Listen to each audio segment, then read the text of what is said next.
الرجيم నేను బహిష్కరించబడిన శైతాన్ నుండి రక్షణ పొందటానికి అల్లాహ్ శరణు వేడుకుంటున్నాను. ఇన్నల్లదీన ఆమనూ వఅమిలుస్ సాలిహాత్ ఉలైక హుం ఖైరుల్ బరియహ్. నిశ్చయంగా విశ్వసించి సత్కార్యాలు చేసేవారు వారే సృష్టిలో అత్యంత ఉత్కృష్ట జీవులు.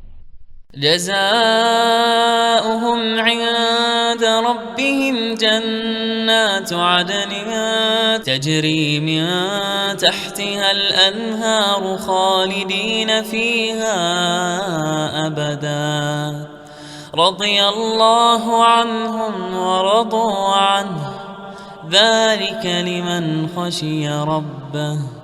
వారికి తమ ప్రభువు నుండి లభించే ప్రతిఫలం శాశ్వతమైన స్వర్గవనాలు. వాటిలో క్రింద సెలయేళ్లు ప్రవహిస్తూ ఉంటాయి. వారు వాటిలో శాశ్వతంగా కలకాలముంటారు. అల్లహ వారితో ప్రసన్నుడవుతాడు మరియు వారు ఆయనతో సంతుష్టులవుతారు. ఇదే తన ప్రభువుకు భయపడే వ్యక్తికి లభించే ప్రతిఫలం.